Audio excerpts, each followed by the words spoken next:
So even though we face the difficulties of today and tomorrow, I still have a dream. It is a dream deeply rooted in the American dream. I have a dream that one day this nation will rise up, live out the true meaning of its creed. We hold these truths to be self-evident that all men are created equal.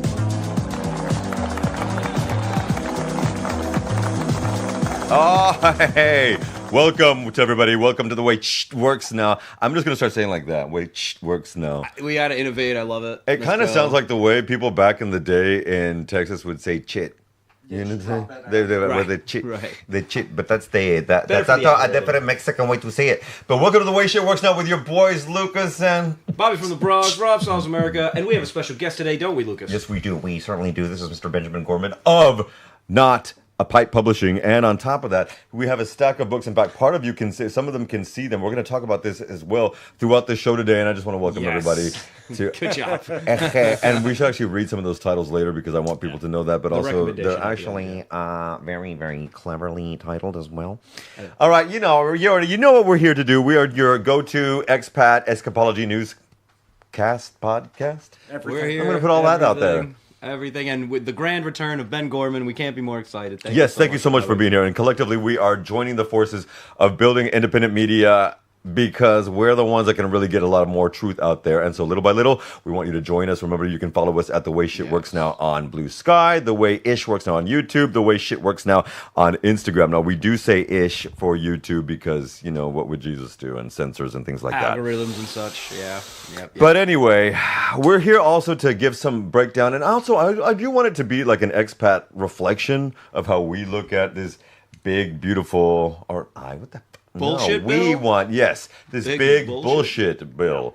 Signed yesterday on the 4th of July before a UFC fight on the White House lawn, I think. Is that what happened? We're living in the Please explain, because I work like a how yesterday. What happened? So there was a UFC fight. He was or signing, at least he promised it. Yeah, he promised a UFC fight on the White House lawn. And the same time, he was signing the worst piece of federal legislation in about 60 years, give or take. So that's why he was outside? Yeah, so it was an entire, Trump all flash, no substance kind of situation, except the actual headline and why we're here today is because of the BBB, the big bullshit bill, which is officially the death of fiscal conservatism, officially the death of Republicans as the party of the working class. So can we look at this as a good thing? Sorry for interrupting. If this is the end of fiscal conservatism, at least it's the beginning of the reality of showing themselves. I mean, it's going to be a lot of pain to get there. Yeah, a lot of death on the way. A lot of people will die. This is people who starting need food. tomorrow or today. If you're on dialysis and from yesterday to today, you have to pay out thousands and thousands per... You can't do that. And your local hospital closes, and the EMTs will no longer come to your house, and so you have to go an extra hour into the local hospital. An extra hour will kill people. People will start dying very quickly from this. To say nothing of the food assistance. Yeah. The Republicans, if your spine isn't broken in half, you can't get a dime of money for food. Fiscal conservatism. Meanwhile, they're going to blow a...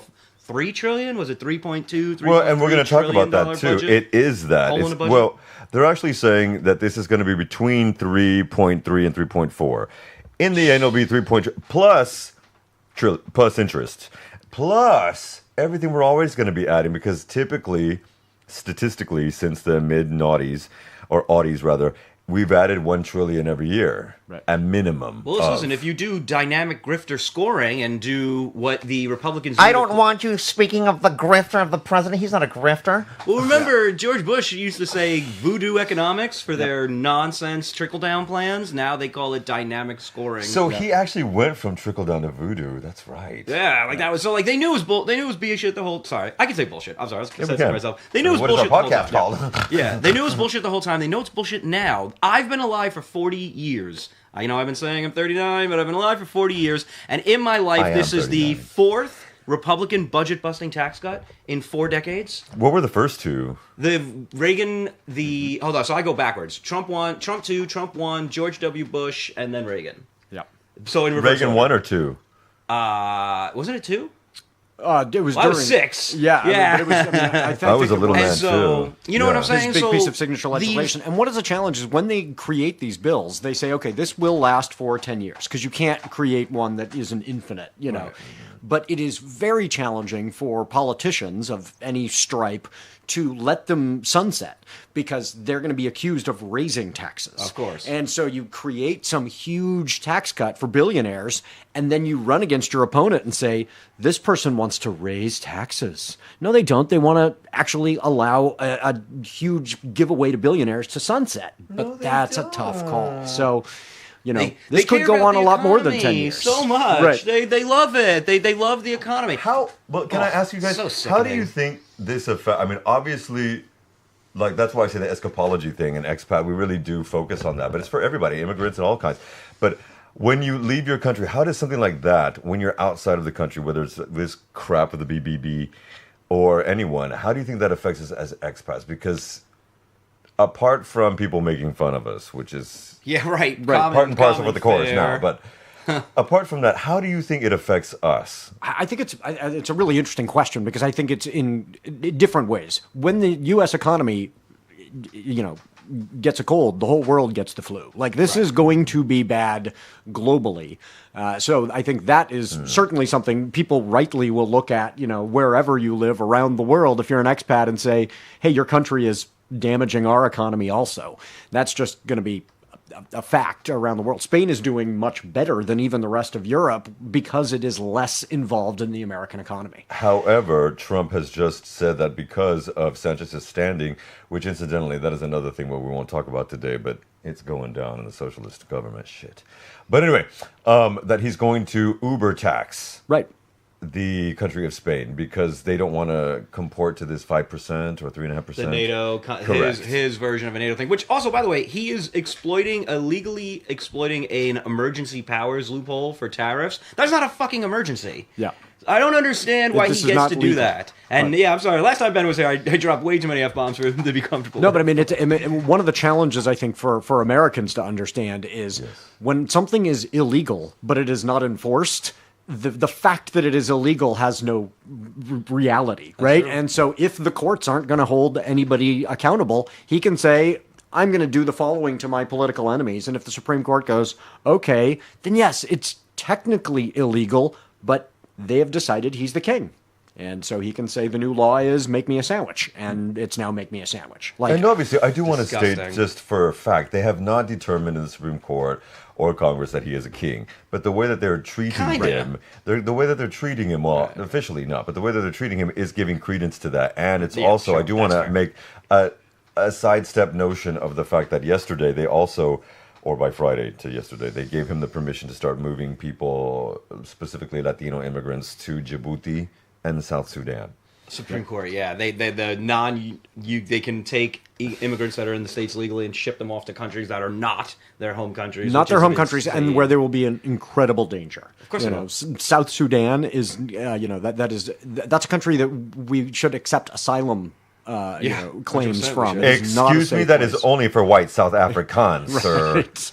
Yeah, in this regime, it's just a disgrace. Everything wrong and evil you could ever possibly imagine, the Republican Party giddily enforces and celebrates. Yep. Every shitty, terrible part of the government, they're in love with it. So they're we hate red tape. Bureaucratic red tape is always going to be horrible. Unless we could use it to trick people out of not getting their food benefits. Right. Then we love lots of bureaucratic red tape. So Unless how do we can we- cut your Yeah, voting rights. red tape is for the poors. Red tape is for the poor. Red tape is for people that will vote against them. So they love red tape. And also, Well, I can want we to keep explain it what red BBB. tape is? Because a lot of people won't even know what you mean by red tape. Complying with federal, filling out your federal paperwork. It's really just as simple as that. Yeah. It's a very difficult process for people that aren't, attuned to being able to fill out 50 pages worth of information. Or are working two jobs. Working two and jobs don't and have the have time. kids. And so this is a mechanism to prevent benefits from going to the people that they are legally entitled to. in states when Yeah. they had the work requirements, most people that were kicked off Medicaid, for example, were working.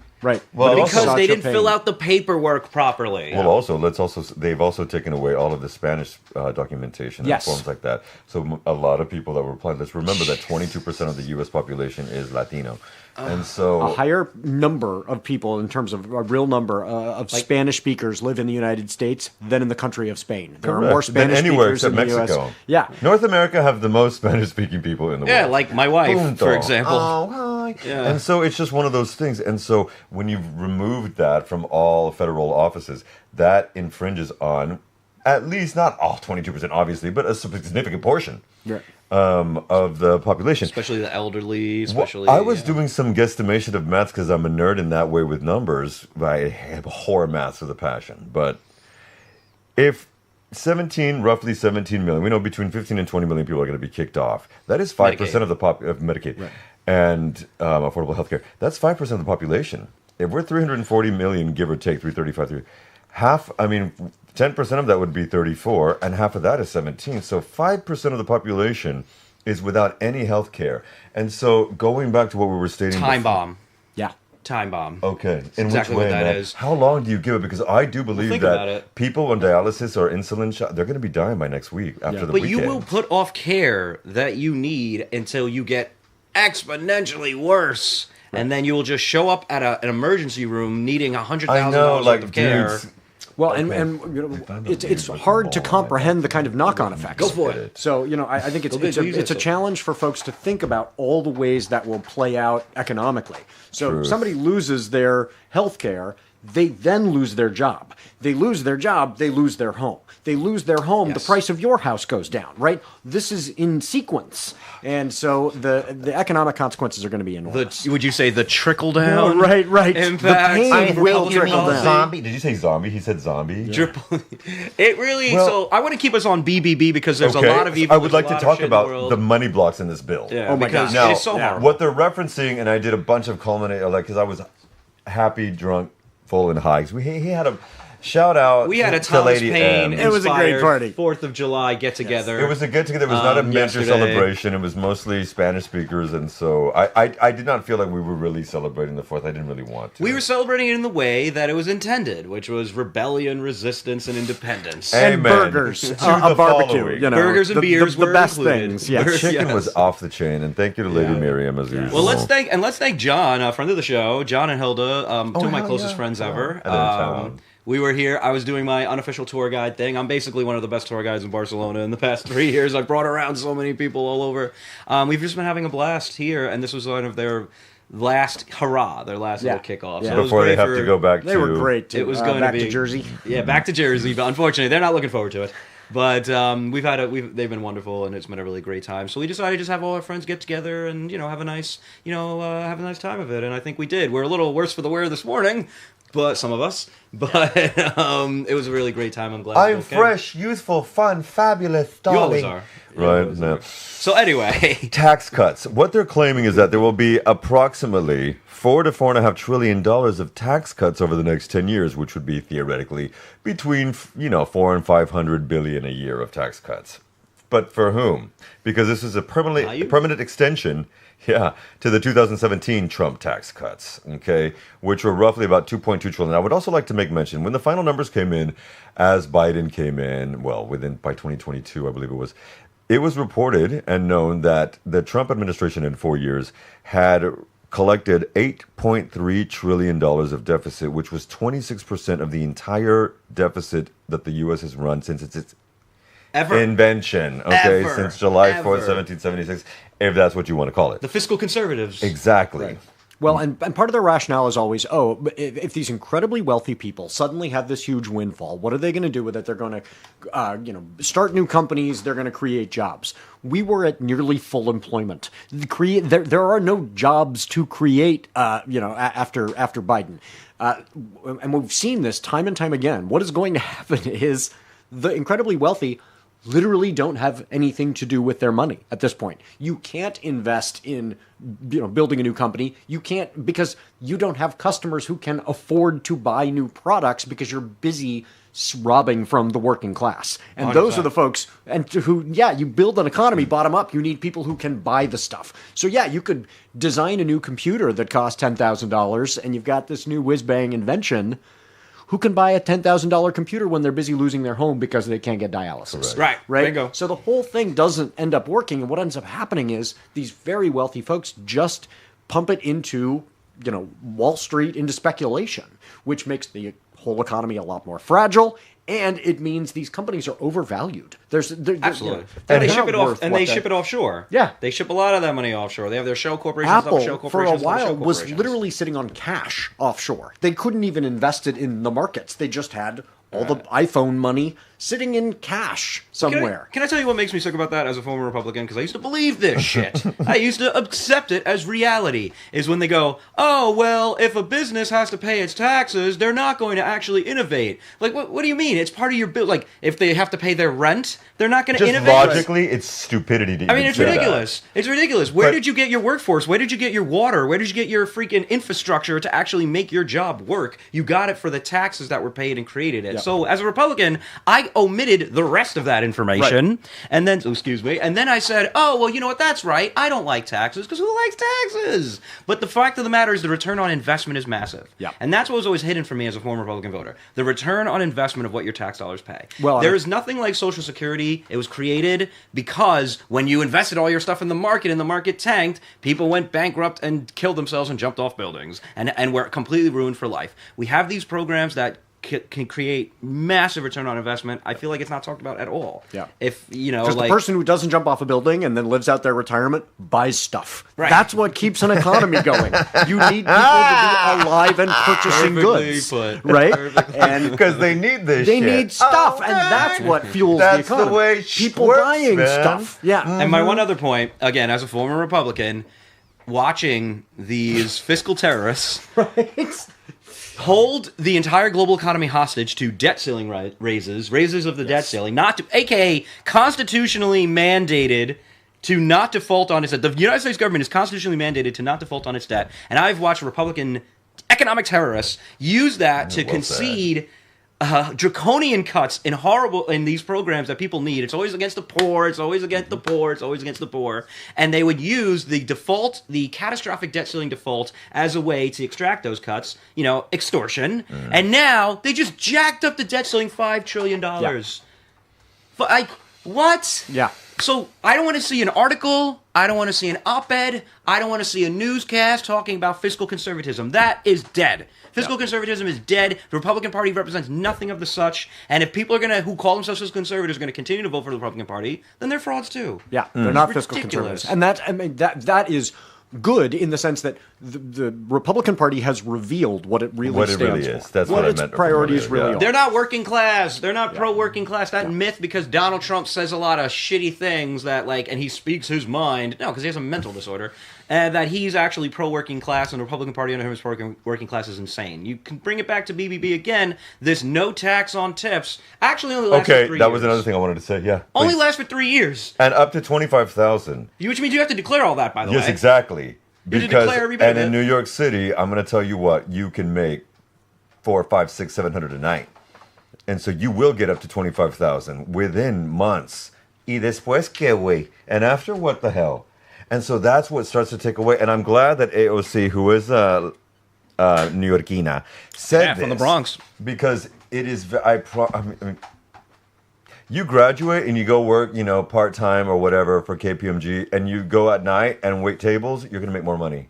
Yeah. Waiting tables when you get up. I mean, that it's the only good part of it. So the owners exploit their workforces, which makes me sick. They pay them tipped wage. Yeah. So it's the only good part of working this kind of job where you can actually make some good money on your on cash and maybe just hide a little bit of it. And we're talking about people minimal money. But it will perhaps help people. Let's say in. I hope so. Louisville, Kentucky, who are not going to necessarily make New York City, San Francisco, Seattle. After their food assistance was cut. That's the other thing. Thank you for saying that. They cut their hospital, they closed their hospital, and they cut their food assistance. But the whole tipped wage thing is, we should acknowledge, at its heart, sexist and racist. Idea that we say, here is the minimum wage for any kind of work, except for tipped wages, because who are we aiming a lower wage at? Well, I would like. It's predominantly women, people of color. Mm-hmm. And so if we said, no, we're going away, if you want to get away from, taxing tips, raise the wages and then tax the wages. But this is a way to preserve the sexism and racism in a fundamentally racist and sexist system. Hadn't thought about it, but you're totally right. Okay, so wait a minute. In that sense, if women, which apparently is what the statistic is, women do up over 70% of purchases in the West. Okay, so if that's going to be infringing upon that, and a lot of times about 30% is usually big homes and shit, well, the woman's also on that. It's a home in between families and whatnot. So if that's the case, then we're infringing upon that. That means that that's going to affect how many people they're going to be exactly. Everything. Yep. So I said it earlier, this is probably the worst, if not, okay, maybe one of the worst, but possibly the worst piece of federal legislation in our lifetimes. Yep. I mean, it is a disaster. So far. I mean, we are, you guys should have me on the show every time something in the United States gets worse, and I'll be on here all the time. To stay, and we'll report how it just got worse. Well, how have things from the last time you were here, which we had just started, in the last month and a half, how have things got worse? I mean, 170 billion for ICE, and this is something. Bill. Yes, this bill, all the other agencies that actually break up, criminal organized crime. Right. It's more than the Marines. This is more than we spend on the Marine Corps. But isn't it more than that? Hold on, I think 170 is about right. Yeah, maybe there's more. It's 15 times more than it was. Yes, and it's important for folks to understand. ICE is an agency that did not exist. I don't think it came about until the late 90s, and then it was the post 9/11. Post 9/11. So this is not let's get rid of the U.S. Navy. When we say we need to get rid of ICE, this is a relatively new invention, redundant agency, and it's a post-Cold War way to get essentially military spending. Right? No. We need to have a reason to buy these weapons. We were funneling all of this money into, a colonial enterprise of fighting against the Soviet Union in proxy wars. What are we going to do? We're going to turn it against our own people.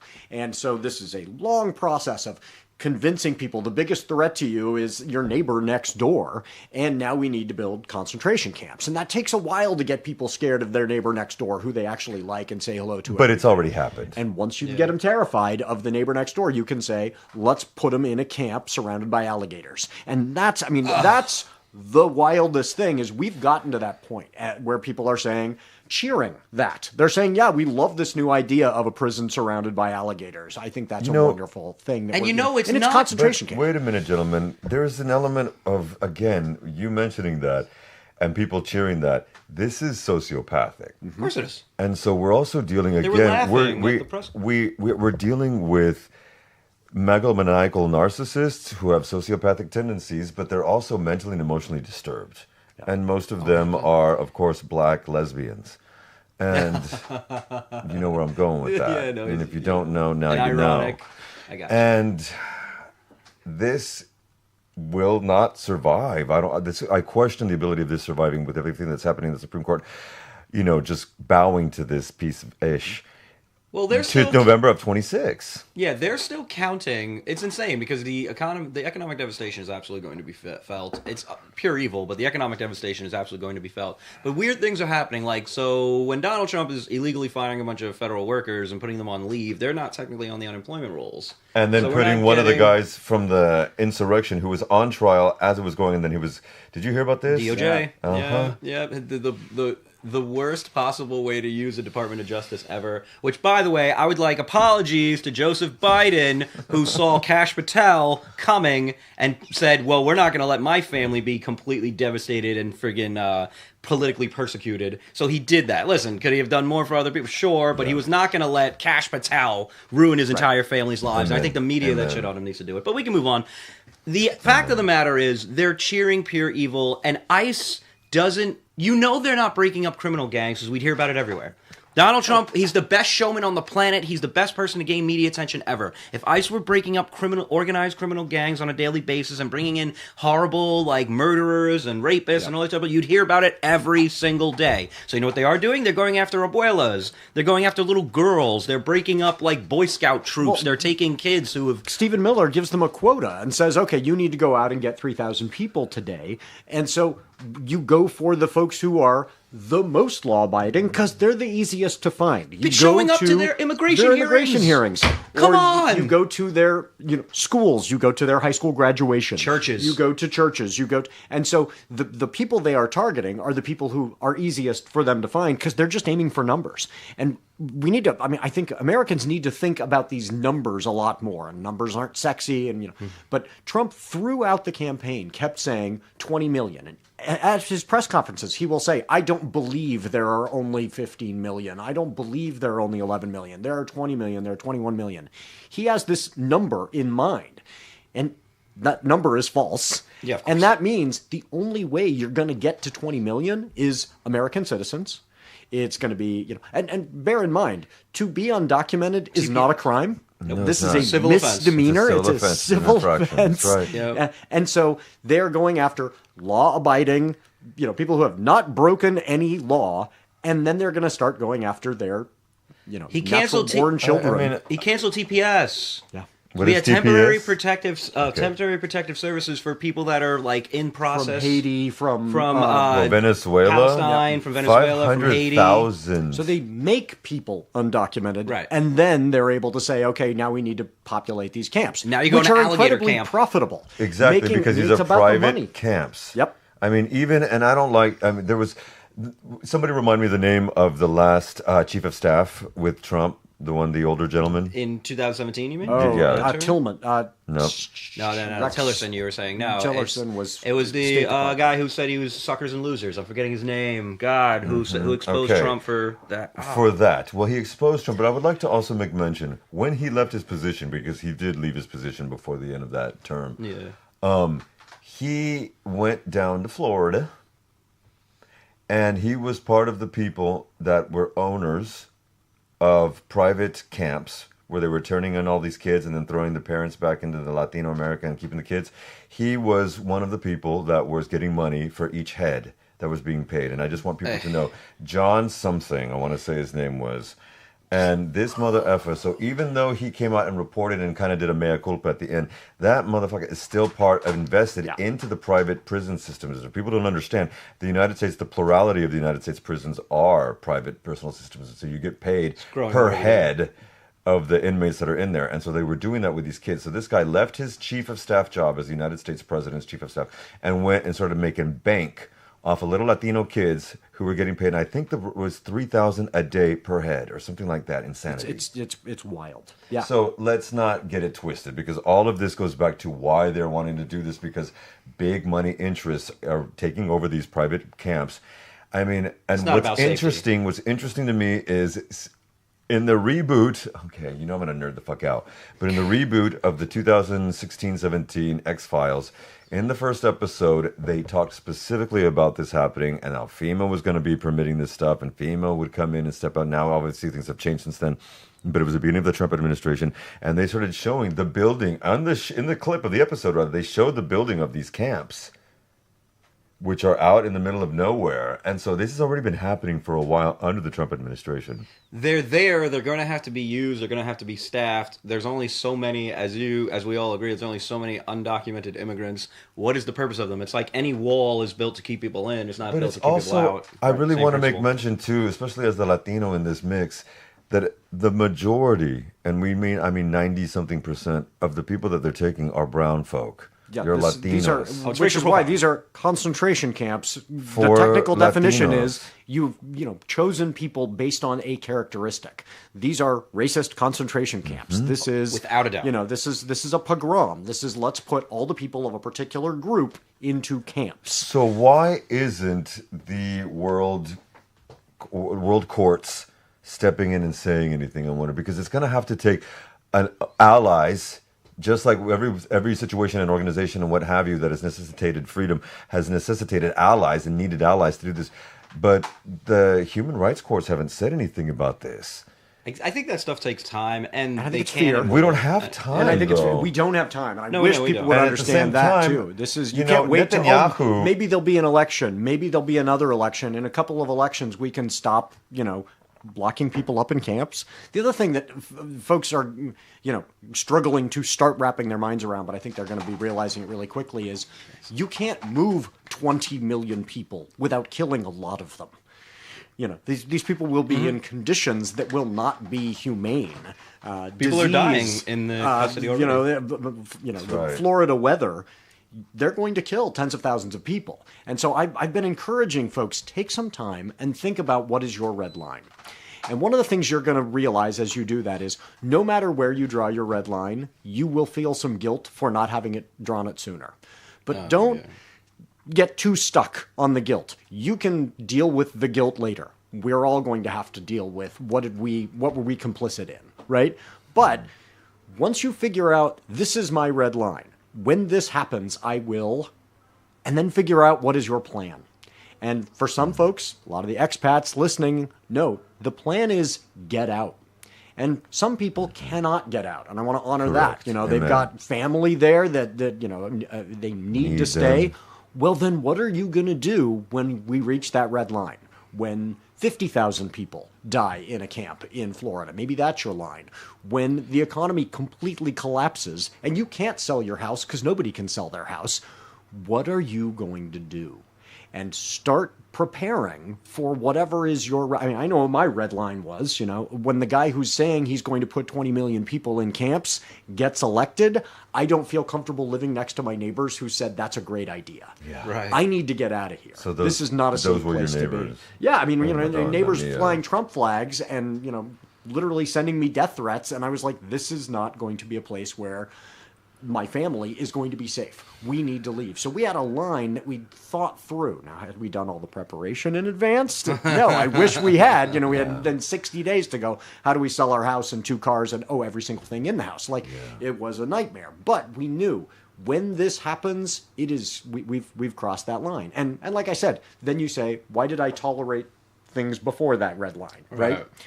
But start thinking about what is your line and what will you do? You know, do you think Elon Musk has got that line? Right. I had conversations because he's obviously going to take a hit financially. That's what I want. That's next on this plot. Because the next thing is also the planet Earth is going to take a hit in this bill. Not only will hundreds of thousands of jobs and innovation in red states. This bill is the red state murder bill. Oh yeah. This is not a New York City murder bill. No, we don't be muffled. Fine. Not only are rural hospitals closing, and most people on SNAP are white. Right. The rural white people on SNAP, hello. Well, but it's because of population too, 56%. Yeah, the majority of people, white, obviously. You know, but it's just math is math, and it's majority white people. Majority white people vote Republican. So, the number one thing it's going to screw over is that the very intelligent way the Inflation Reduction Act was implemented to mostly exist in red states to create more jobs and create more opportunities. We thought, stupidly enough, that, hey, they're not going to kill a bunch of these jobs in their own states, are they? Yes, they will. Because Republicans are not good for the economy. But they're Christians and they care. They're Christians and they care. Replacing it with prayer. This is remarkably consistent with Republican policy making. Right. And that is, if something helps people of color, if something helps women, they're very, very willing to cut that program, even though it will also harm their own constituents and their own voters who are, you know, white and poor. Cut off your nose to spite your face. Exactly. Kind of situation. So we've had talks going back as far as Nixon for things like childcare. Let's provide childcare for every American, and then they realized who would provide that childcare. Oh, that would be women of color getting employment, right? We can't have that, so we need to cut this thing that would have served every demographic group who has children, which is, you know, everyone. No, we need to cut that because it might help women, it might help people of color. The Republicans have been, you know, and so the fact that they're willing to hurt their own voters is not a surprise. It's the way the Republican Party works. But why don't? Because I remember back in the day in some sociology class, we used to talk about how our Anglo-Saxon brothers and sisters usually had a tendency to look, 7 to 8 decades into the future. And that was one way how certain parties kept a stock on governmental futures. And they don't seem to be doing that right now. Like this I've heard someone say the other day, we're a Big Tent party. I'm like, bitch, what? The Republican Party is a Big Tent party. Yeah, that they were... What is that tent? Conspiracy theorists, racists, domestic terrorists. Well, but then that's why I brought up Elon Musk, because all the clean energy incentives have been rolled back. As of yesterday, all electric vehicle tax credits and IRA renewables, which were going to be extended until 2034, have been cut as of next month or after August. September it stops. And industry bigwigs are warning that this will definitely slow job growth starting very now and weaken the future focus sector. And will hyper-accelerate climate change, obviously. Yeah. So is this the final nail in the coffin of the bromance between those two closeted homosexuals? I think it let them fight. Let them fight. But it puts somebody like Musk in an interesting position where I make my money by ostensibly trying to prevent global warming from destroying the planet, but also I'm an oligarch, right? And so his he's in both groups, right? And the oligarchs are fine with destroying the planet if that means, I'm the ruling class in the last gasp of humanity, right? And they've made this calculation: better to be on top when the world goes down than to pay slightly higher taxes. Right. And so is he going to, actually go against Trump to say, I want my business and a legacy? He doesn't seem like he's particularly concerned with legacy. This is not a guy who's paying for libraries at, universities. No, it's not happening. He doesn't, there are no, Musk hospitals, right? When they told him he could solve world hunger with a certain amount of money, he took that money and bought Twitter. Yeah. Yeah. So I think he's ultimately, I would not be surprised if he goes, you know what, I know where my bread is buttered. I'm going to stick with the oligarchs. That's also so easy to win your way back. So you would think saying that Donald Trump is on the Epstein list and that's in the Epstein files and that's why they're not releasing them, direct Elon quote. It's hard. You would think it's hard to come back from that, except J.D. Vance said 1,000 times worse and he's his vice president. All you got to do is cut a fat check to the Trump super PAC or whatever that, or honestly just buy meme coin. Now it's just so ridiculous. And say something flattering later. Right, exactly. And then call a government agency from the meme coin. I was wrong. This is the best piece of legislation ever. Mr. Trump is a genius. How do we then talk about the fact that there's no way to get most of these people out of the cult? I do not believe there's a way. So, I believe there's a fraction, maybe, but there's going to be a strong constituency of over a quarter of the population of a country of 340 million. That are always going to be drinking that Kool-Aid. So two things about that. That's why, and I say this a lot, is that we need to win the information war. This is what we're doing. This is the three of us are actively participating in what is happening as an information war in a negligent media environment. Yep. In a rigged social media environment. We need to, but screw that. We have to win anyway. That is step 1, step 2, step 3. That is you win the information war so that you prevent shooting wars. Mm-hmm. If we can win the information war and get information to people's brains that are being blocked out by their echo chambers and their information silos, that is step 1. And I believe you do that by making sure that I think we have to stop trying to convince people and just make sure they hear the thing. So if you try to get into, I had a conversation with, actually my buddy John, who's a really, open-minded guy in a lot of ways, and he has a lot of different friends from different political perspectives. Some of them are annoying as hell, and so he's been like, okay, this is annoying. But he makes a good point. He's like, if you're opening the conversation trying to convince somebody of something, they're going to instinctively kind of be like, bullshit. Yeah. Well, having the conversation, right, or fighting it, so you just plant the seed. Hey, plant the seed. Just make sure that it's heard, and if it's not going to be heard in an argument, it's not going to be heard when you say, you piece of blah, blah, blah. That's not, nobody's going to listen to you. They're not going to have their listening ears on. So just make sure to win the information war by conveying the information, getting the information to people's brains without triggering their, fight or flight response. Identity threat. Identity threat. A lot of folks go, when you say this thing that I disagree with, it is a deep personal danger to me because that is my entire identity now. Right. The size of the Trump flag is who I am as a human being, right? And so you need to get beyond that. And I think part of that is normalizing being able to say I was wrong about a whole lot of other things. Like superpower. So you try and create a sense that it's okay to say I was wrong about this. This is why I wanted to bring up the whole emotional and mental thing, because we're dealing with an ingrained amygdala of thousands of years, specifically in heterosexual, straight, in men. And having that ability to admit I am wrong in a man is, even with gay folk, and I'm a gay man, and I admit when I'm fucked up and I'm wrong because it's just part of how I was raised. But it's unusual. It's scary. It is unusual. We don't even ask for directions. Because and part of it is how are we going to deal with making men more secure? Because even when they act like they are the most, especially heterosexual men, are the most insecure motherfuckers in the world. Yeah, and they feign so much shit. And I tell you, there is nobody stronger than a gay man or a trans man. I'm telling you, because the shit we've had to fight through. Yeah, especially if you're black or brown. and I am. Steel is forged in Brown. fire kind of thing. And so it's this element of how do we start to, better our men. Better role models, number one. And we have so few. We don't even have a good one in the gay community. I want to be one. Maybe I that's do you. my best. Yeah, maybe it's going to be you. No, but I I do mean- think there's a tipping point too, because that the fragility of cishet white men can be manipulated, right? So, the kind of bro culture is, why are we doing this? Because we're all doing this. And so if you can get across a certain tipping point where people are looking around going, oh, all the guys are acknowledging error, you can get to, that becomes socially acceptable. So we need someone on the right to start acknowledging more errors. Someone then. formerly on the right, perhaps? A lot, Correct, yeah. but also someone, imagine, and I don't want to throw this out there, and I probably won't mention his name much ever again, but that piece of Ben Shapiro has been talking a lot loudly about some things that is going on that he's saying this is not working. And if he has a come to Jesus, yes it is, a come to the Jewish Jesus moment as he is a Jew, Shapiro,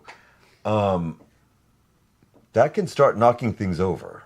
Yeah, it should be, but like you said, it's a lot of folks. It can't be one. It can't just be one. It's because one, it just becomes the enemy, right? If you're deeply into your group and you're saying, oh, this person has just left the group, they're a rhino, or whatever the term becomes, right? Yeah, whatever. You need a Jesus, whole I lot of forgot folks to about go, that. oh, it is now normal to acknowledge I was wrong. And it shouldn't be that hard for folks who are also kind of trained in the libertarian mindset to go, oh, people in government fooled me. People in government do that. Right. In media, fooled me. Yeah, they've been hearing the media lies to you all the time. Right. They need to go, oh yeah, it wasn't just the media that lied to me, the politicians lied to me. They struggle to even acknowledge Trump as a politician. Yes, a politician lied to you. Shocking. This is what, he's a con man also. Yeah, he's not a true lied to you. politician. A CEO of a mega corporation has his own billions in mind and not your best interest. And Shocking. those of us who are, this is going to be, I think, in a way, harder. Those of us who are on the left need to be able to say, welcome back to reality. Oh, yeah, and that's that's a going to big be one. really tough. It's easier to go, why didn't you ever understand? I'm going to hate you forever. No, you can come back as long as you acknowledge error. Right. And I said a moratorium. Again, acknowledgement from cisgen. I said right? Right. It's not easy. So we have to deal with I said a love. moratorium. A moratorium on at least until 2028, 2029, let's call it January 2029, a moratorium on people who got duped by the cult but are now finally realizing that this is completely destructive and then they're no longer going to support it. What is we can make consistent fun in of this them moratorium? later. We can tease them later. Right now, okay. Now you see, maybe question more things about the politicians you like. And planting Fox. seeds. If Fox just turned, A lot of it's on YouTube now. So a lot And of the it's financial incentives for Yeah. Fox are, they're making a lot of money lying, right? So I don't think it's going to be. My Pillow is.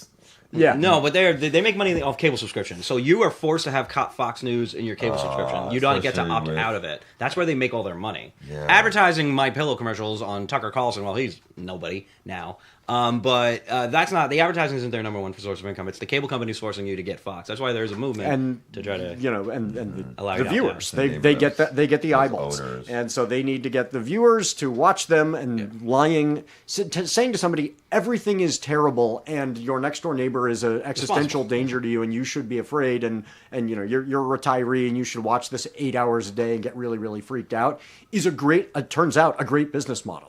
Whereas saying to people, hey, there are good policy solutions that are complex and they're not particularly sexy and, maybe free buses in New York. And people go, Hello. that's not nearly as cool as the neighbors and member of MS-13, right? And so it's the extreme version of if it bleeds, it leads. Yeah. Tell people lies that are scary and they're going to watch Fox News. I think the financial incentives towards lying are absolutely there. I think now, though, it's flipped. And I believe there are excellent financial and future incentives on the truth. I think the truth now is gold. And I think if you're a miner for truth gold, you're going to be very valued in these next few years of chaos and negligence and terror and corruption and aspiring fascism. I think telling the truth to power is more important now than ever. You're 100% right. And I think that's more something that, young men can get behind. Right. You know, like you're somebody that's like, okay, this guy's going to tell you the truth. You may not like it, what I got to say, but if you know I'm going to be committed to telling you the truth. And I think, and I'm not going to buckle under bad faith pressures. So I think a problem in our political sphere is that we're in a coalition of people that don't always agree. All between the three of us, we have so much different life experience and so much different, so many different perspectives on how to approach things and better off of society, better off for our families, better off for what we work. That like coming to consensus can be difficult, but that's necessary for the entire planet, for better economies. Let's talk Republican. For all relationships, all men relationships. And women, hello, we're different. Yeah, and so just a bit. Not running and cowering is a good start.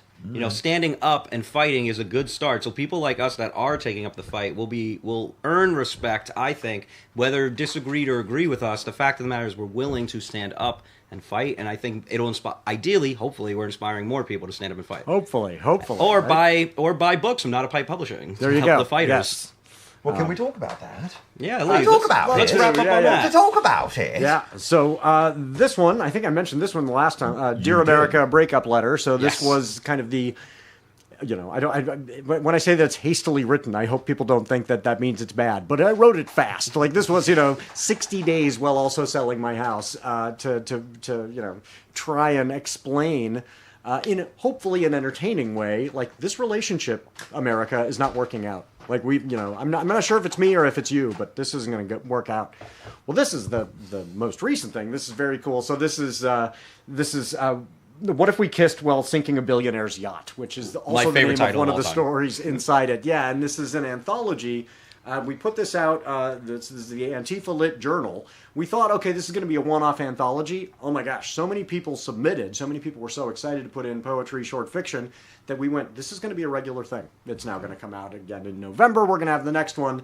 So check out the Antifa Lit Journal, and it's a way of supporting truth tellers. It's supporting people who, through fiction and poetry, are saying, this is a crisis. You need to be paying more attention. Why did you start Not a Pipe? So Not a Pipe Publishing. started back in 2013, and the idea was, let's have an independent press that puts out science fiction fantasy, which, and anybody out, I will be very open with you. Science fiction and fantasy you don't go into for the money, right? That is not the kind of literature that sells the best. If you want to make a lot of money, write romance and textbooks. Right. Textbooks is where the money is, because, people don't have a choice. They must buy the $60 textbook, right? And we were writing, genre stuff. But a lot of folks in the kind of literary world, those genres have had a lot of voices that have been kind of suppressed. Women were not taken seriously in the science fiction space for a long time, and kind of shunted off into fantasy, right? And then a lot of men were not writing as much fantasy unless it was Tolkien-esque ripoff stuff, right? And people of color were pushed out of both those spaces often. Could you give me an example of a Tolkien-esque ripoff, please? Yeah, a Tolkien-esque. No. And the reason I won't is I'm going to end up sitting next to one of those authors on the panel. Okay. And I don't want to say that. I wanted to say, but we won't. Yeah. Keep positive at the end. Yes. These are my colleagues. Yeah, I'm not gonna badmouth any writer. What about women in the sci-fi? I'm trying to think. Was it the writer of V a woman? The creator of V? One of the greatest science fiction authors of all time is Octavia Butler. Octavia Butler is a black woman. She passed away in I think 2005.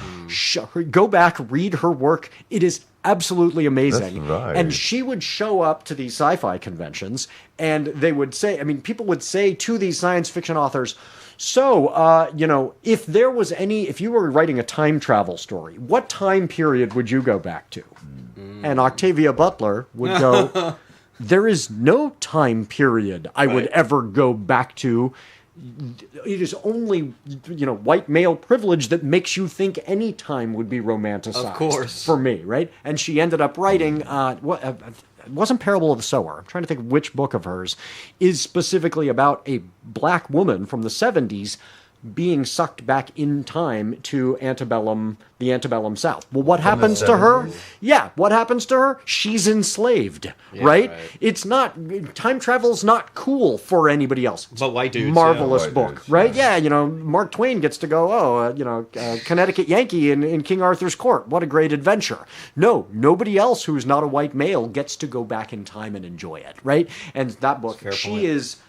Yeah, she wrote a Parable of Sower and Parable of the Talents about a dystopic futuristic world in the early 2000s where a white ethno-nationalist fascist takes power by telling everybody essentially it's God's will that you elect a dictator. And let me tell you, reading that book is so scary right now. And she, Octavia Butler was a prophet. Like, read your Octavia Butler. So, look at all these tech bros. They all believe that. Right. And so, understanding, okay, there's a lot of important things that can be said through science fiction and fantasy. Since then, we've expanded. So we've got, thrillers. But we really focus on what is the truth being told through this fiction? Or, now that we've been doing more and more poetry, and we've published some fantastic poets, who are these folks who are speaking truth to power through their poetry? And that's been, very rewarding, even if it's not financially rewarding. If people wanted to submit anything, how could they get a hold of you? So go to notapikepublishing.com. We're not open to submissions of novels right now, but we are taking submissions for the next Antifa Lit Journal. So if you write short fiction, if you write poetry, and you want to challenge what you're seeing every day in the news, please, that's a wonderful way to use your talents to do that. And what are the links? Notapikepublishing.com. And, go to notapikepublishing.com and every social page. Yes, and then please go to our store, buy stuff by these authors, support their work they're doing. And if you are an author yourself, you are a poet, go to Antifa Lit Journal and submit, and that would be a wonderful way for you to use your gifts to speak out. Because you're right, telling the truth is going to be incredibly important. But often we tell the truth through fiction and poetry. When there's crisis, look for the helpers, and you're part of the helpers in your network, and we're very impressed and can't wait to have you again, man. That is the whole idea of the way shit works now. I mean, the truth tellers. Let's talk about George Orwell. Right. Because now we're living it, and he was trying to tell us 80 years ago. Yep. So again, that is Not a Pipe Publishing. You can also follow him on Instagram at Not a Pipe Publishing and Teacher Gorman. Teacher Gorman. And Blue Sky and That's right. Instagram and as well Twitter. As I'll never call it Publishing. X. And so please follow and support those authors. I mean, that's my big focus is how can I support my fellow authors and kind of spread the word about them. Listen, that's incredible, man, and we can't wait to see you rise with you, and just make the attention on the truth tellers where it belongs in this time. That's critical Make for that. truth great again. There we go. That's it. Mitga. We're ending on that. We're gonna Mitga Perfect. you. Okay, and I just want to give one really quick thing because you mentioned the 70s. So if there was any time that I would go back to that I couldn't live through, it would be the 70s. I just would like to have seen what was going on. Well, the then. parties must have been. But nice. there is a. There is a rock duo that is American and Brit that I have to recommend to everybody who's going to be listening to this in the future. Okay, so we're recommending books, so I want to recommend a summer thing for music. Have you heard of Young Gun Silver Fox? No. I don't think I have. You need to. Young Gun Silver Fox is going to make you come rainbows. But it is actually, if Taj Mahal, Steely Dan, the Doobie Brothers, and I don't know, somebody else, Joan Armatrading, got together and had an orgy, they would produce Young Gun Silver Fox. And it is the most beautiful throwback to the 70s I've ever heard since the 70s. Is it like funk infused, or does it sound like... There is some funk infused, but it really does sound like adult-oriented rock. It's very Steely Dan. It is incredible. And Sly and the Family Stone. Okay. It's just wonderful. So if you want some chill down the lake, down the river music, Young Gun Silver Fox.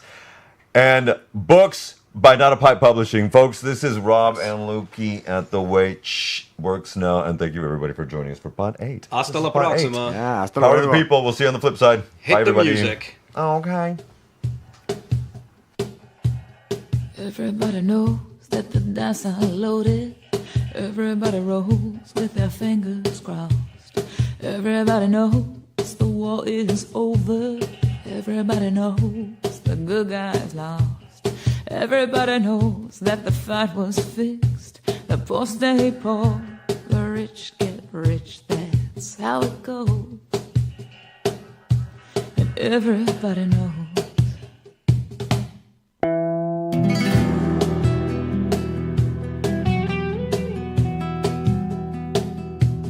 Everybody knows that the boat is leaking. Everybody knows that the captain lied. Everybody got this broken feeling, like the father or the dog just died. Everybody talking to their pockets. Everybody wants a box of chocolates and a long stem rose. And everybody knows. Everybody knows that you love me, baby.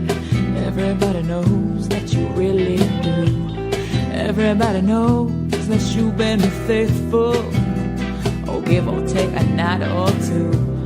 Everybody knows that you've been discreet. There were so many people you just had to meet without your clothes. And everybody knows.